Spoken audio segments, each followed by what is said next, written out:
Triple vainqueur de la Ligue des Nations, double vainqueur de la Coupe d'Afrique des Nations, 4 fois Ballon d'Or africain.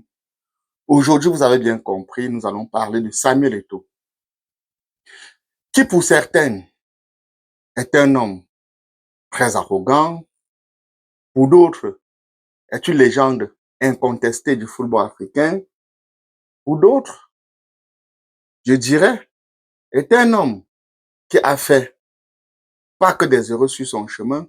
D'ailleurs, qui d'entre nous n'a que fait des erreurs sur son chemin? Donc, pour dire qu'il est détesté par certains, aimé par d'autres. Et moi, qu'est-ce que je retiens de Samuel Eto'o? Je retiens le punchline de Samuel Eto'o. Je retiens la fameuse phrase de prêtre qui, comme vous connaissez bien, ces derniers mois, ont traité certains d'églisiens. Mais aujourd'hui, vous avez bien compris, nous allons parler de Samuel Eto'o. Donc, restez bien connectés et on en parle tout de suite.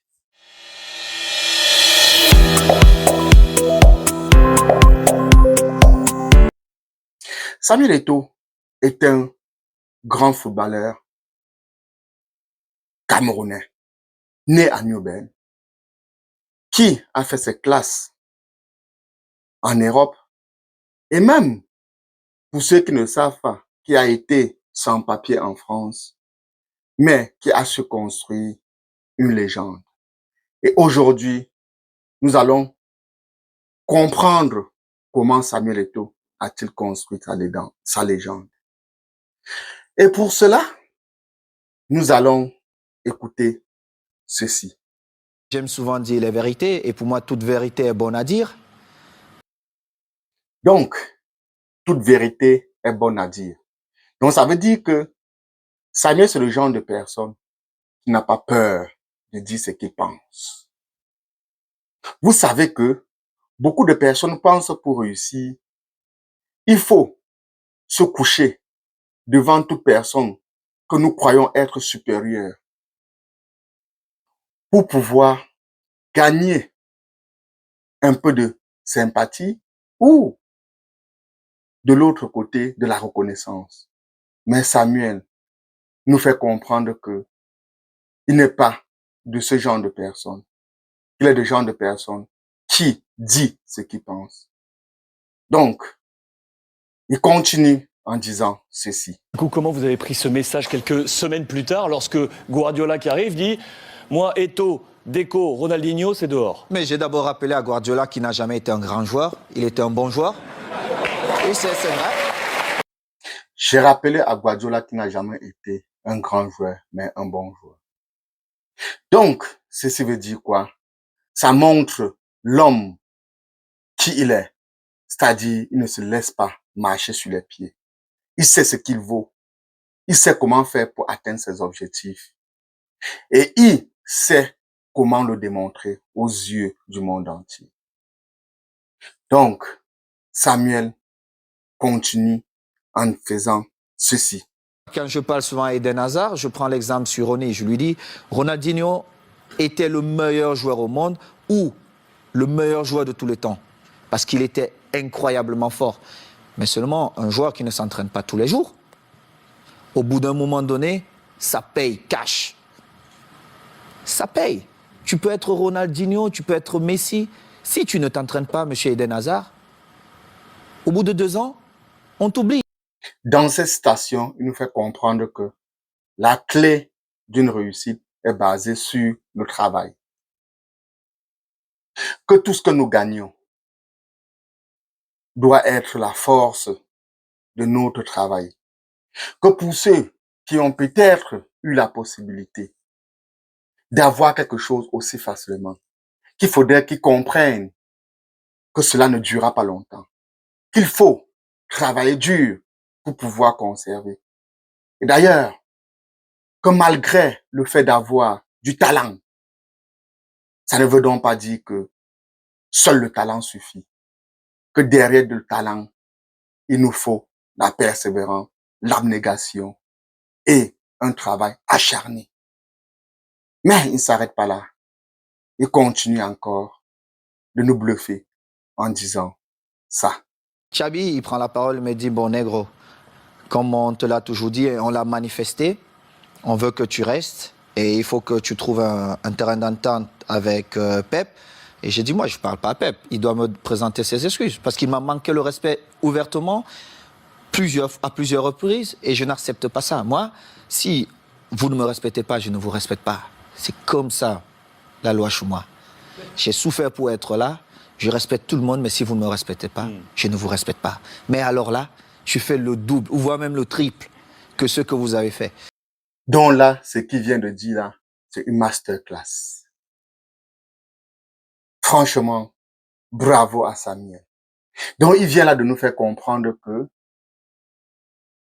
dans la vie, il faut se faire respecter. C'est pas parce qu'on croit que quelqu'un est supérieur à nous qu'il doit nous dire n'importe quoi. Donc pour vous qui suivez dans des entreprises et que vos patrons se lèvent le matin, il vient vous dire n'importe quoi, il vous parle comme il veut, il vous traite comme des chiens, il faudrait lui faire comprendre que si vous travaillez ici, vous avez le potentiel de travailler ailleurs. C'est pas parce que vous travaillez pour lui qu'il est la seule personne qui pourra vous faire travailler sur ce monde entier. Et quand vous lui dites ça, je pense que il va changer le ton, il va vous donner le respect que vous méritez. Et il va comprendre que vous avez compris même l'objectif de ce à quoi vous êtes né et pourquoi vous êtes là. Donc, Samuel, bravo pour ce masterclass. Mais, il ne s'arrête pas là. Il nous explique pourquoi est-ce que il est l'homme qu'il est aujourd'hui. Pourquoi il est l'homme le plus aimé en Afrique. Il continue en disant ça. Aussi que vous soigniez des gens que vous aviez construit dans un hôpital, un pavillon pour les Pédiatrique à la Cantini, nous avons voulu aussi rendre... La Cantini, c'est un hôpital de Douala. De Douala. La Cantini, c'est un hôpital de Douala. Et puis, nous avons pris sur nous de construire un pavillon pédiatrique. Vous savez que même l'accès à un médecin chez nous, c'est un luxe. Et alors, le pauvre n'a certainement plus sa place dans cette société. Mais seulement vous savez que Samuel a toujours été pauvre parce que je viens de là. Je connais ce que c'est.